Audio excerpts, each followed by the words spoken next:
Hello everyone, and welcome back to the Fluctus Channel.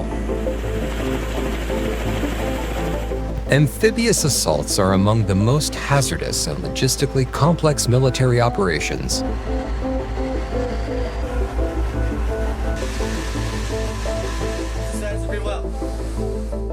Securing a beachhead is only the beginning. Sustaining it requires the rapid delivery of troops, vehicles, and supplies across hostile shorelines.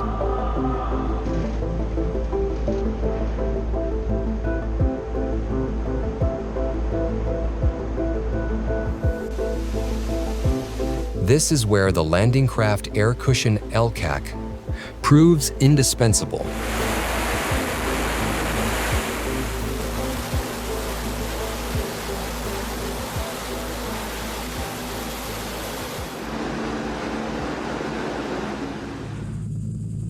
Developed in the 1970s by the U.S. Navy and entering service in 1984, the LCAC is a high-speed air cushion hovercraft specifically designed to support amphibious assault missions.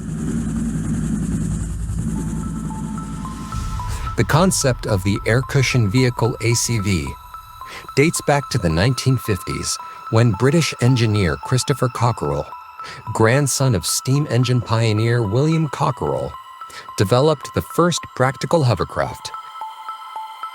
His design utilized a plenum chamber and peripheral jet nozzles to create a stable air cushion, allowing the vehicle to travel over both land and water.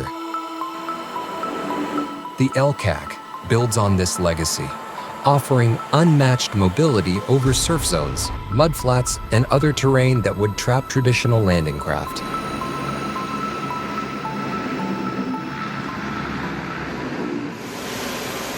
Measuring approximately 87.3 feet long and 47.6 feet wide, each LCAC can carry between 60 to 75 tons of cargo, including main battle tanks, Humvees, or artillery, while cruising at speeds of 40 to 50 knots.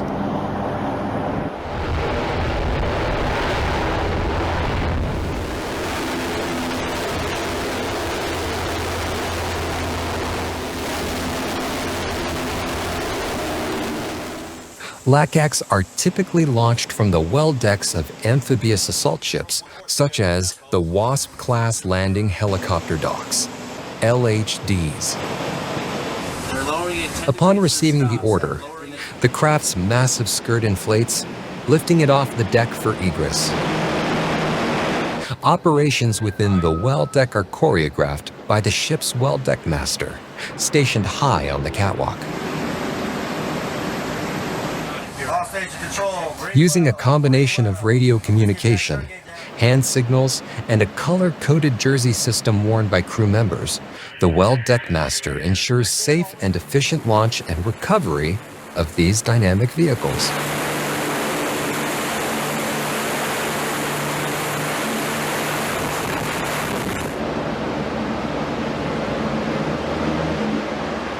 With their ability to bypass enemy defenses and deliver heavy equipment directly onto shore, LCACs remain a vital component of modern amphibious warfare.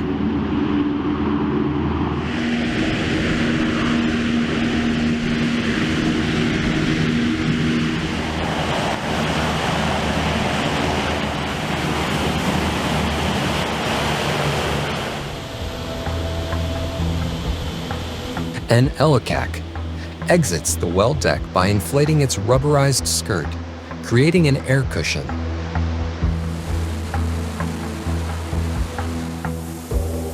It then glides seamlessly over the deck edge and into the open ocean.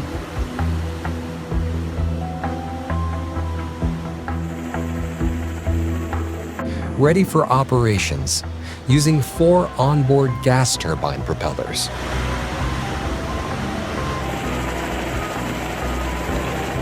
In the area of naval hardware, the Ship-to-Shore Connector, SSC, represents an exciting new generation of LCAC, building on a 30-plus year tradition of proven performance. the SSC, which has been undergoing rigorous testing since its release in 2018, outperforms its predecessor with enhanced materials, increased dependability, and more efficient systems. The SSC, which is powered by 4 MT7 turbines, has a cargo capacity of 74 tons and can reach speeds of over 35 knots.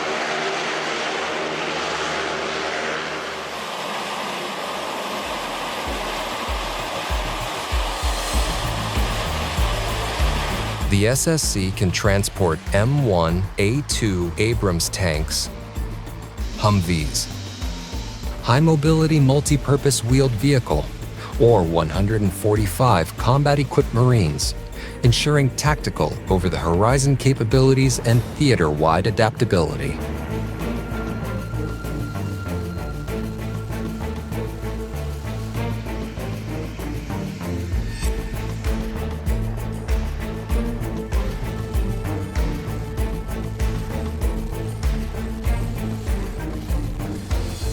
As an LCAC approaches a beach landing site, or BLS, it changes from waterborne to ground effect, where the cushion of air it rides on is restricted between the LCAC's underskirt and the beach surface.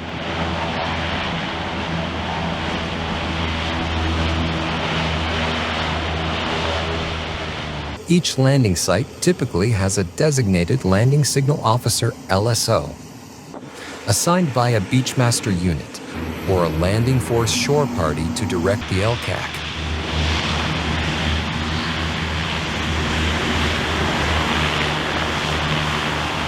The LSO directs the LCAC to its proper landing site for cargo, unloading using radio transmission and traditional hand signals.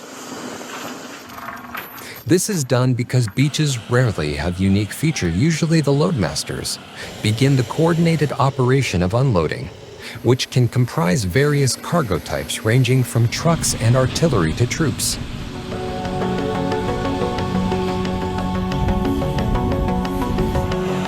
Hydraulic cylinders lower the loading ramp, creating a clear way for the cargo to exit.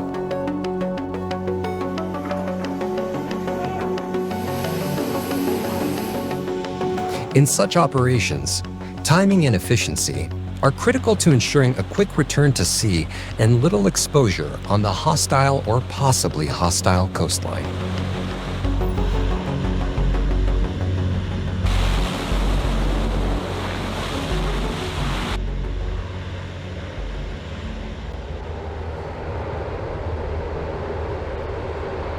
But LCACs are not just launched from well decks. Expeditionary transfer dock (ETD) vessels, such as the USNS Montford Point, provide the U.S. Navy with an innovative leap in logistics capabilities. This support ship, which has been in service since 2013, has a semi-submersible deck that can be intentionally flooded to allow smaller boats such as LCACs, lighter age, and vessels from allied nations to dock.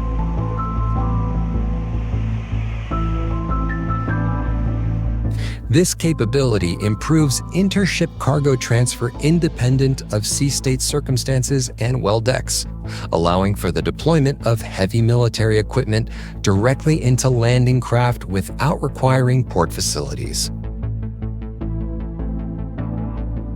This capability is especially useful when collaborating with friendly naval forces, such as those of New Zealand and Australia, which may not have compatible landing craft or transfer sites. The adaptability of ETDs opens new strategic options for joint and integrated operations, allowing for actual global military reach. However, the U.S. Marine Corps has other ways of conducting ship-to-shore operations. The amphibious assault vehicles, AAVs, are key components of the Marine Corps' amphibious assault capability. These fully tracked ship-to-shore vehicles have a water speed of roughly 8 knots and can transition seamlessly to land at 45 miles per hour. aided by a retractable bow plane, which prevents the bow from plowing under the surface of the water.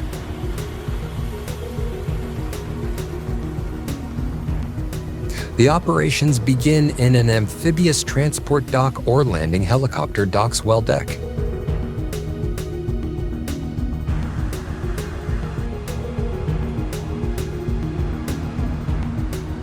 The AAVs, which are loaded with battle-ready Marines, enter the water by driving off the ramp of the ship's well deck.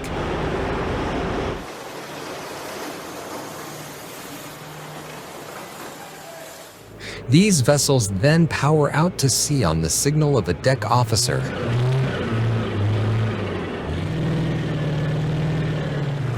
AAVs move in precise formations during beach assaults, avoiding obstacles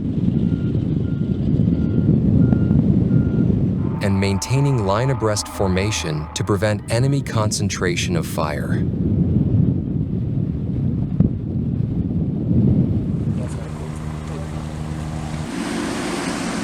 They offload Marines on land before returning to the ship.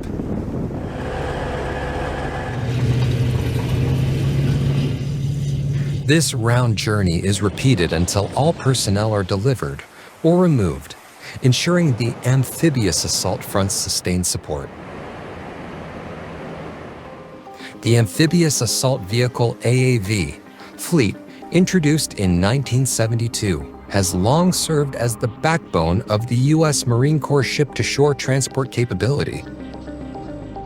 However, despite several upgrades over the decades, including the AAVP-7A1 variant, the aging nature of these vehicles has made them increasingly difficult and resource-intensive to maintain. Ensuring their operational readiness aboard amphibious assault ships requires a highly organized and methodical maintenance regime, especially given the space and logistical constraints of naval platforms. A key challenge in maintaining AAV stems from their amphibious design, which subjects them to continuous exposure to harsh maritime environments. Corrosion prevention is a central pillar of their upkeep. Salt water is particularly aggressive, capable of compromising both structural integrity and electrical functionality. To combat this, each vehicle undergoes routine freshwater rinses, followed by the application of anti-corrosion compounds to exposed surfaces. This helps mitigate rust and oxidation, particularly around weld seams, suspension components, and unpainted metal areas. AAV crews work collaboratively to ensure these vehicles remain mission-ready. While military amphibious operations are essential for national security, just navigating the world's oceans can be just as hazardous and is essential for daily commerce. This is where buoys come in. Buoys have been used as navigational aids for centuries. Though typically associated with lakes and rivers, buoys are also utilized across the open ocean. At any given time, approximately 90,000 commercial ships are operating on the world's oceans, and buoys are critical to their ability to navigate safely and effectively. Typically, buoy maintenance is managed by national coast guards or maritime authorities. In fact, the U.S. Coast Guard alone maintains more than 50,000 lighthouses, buoys, and other markers.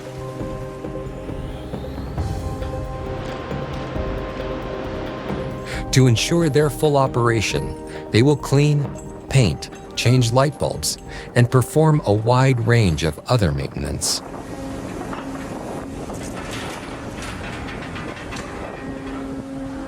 The crew of this cutter is working to maintain a large buoy off the coast of Newport, Rhode Island.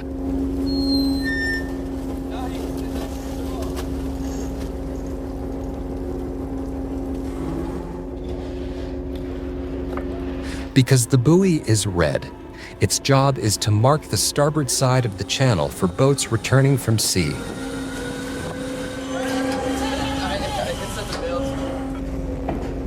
One of the biggest threats to buoys like this is the growth of mussels and other residue on the bottom.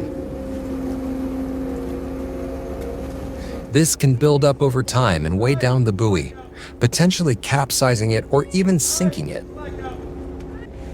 This residue can also lead to corrosion that eats away at the metal of both the buoy and the chain that holds it in place.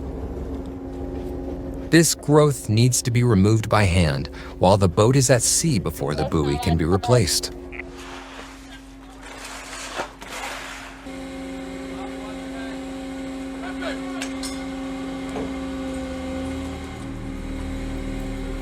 There are thousands of buoys spread out across the ocean and near various shorelines.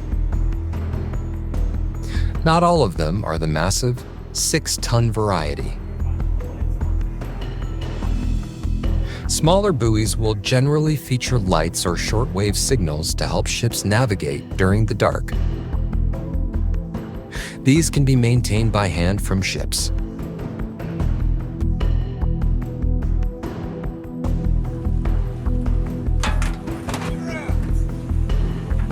In some cases, they won't even need to be taken out of the water.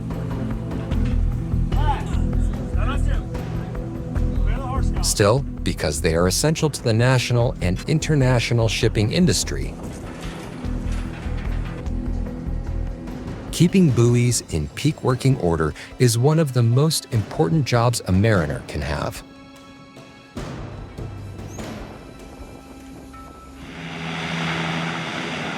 Rom the powerful surge of an LCAC gliding onto a hostile beachhead to the careful preservation of aging AAV and the quiet vigilance of maritime buoys. The modern battlefield and global shipping lanes rely heavily on both military innovation and seaborne infrastructure. These technologies and operations, though vastly different in scale and purpose, share a common mission, ensuring mobility, safety, and strategic reach across the world's oceans.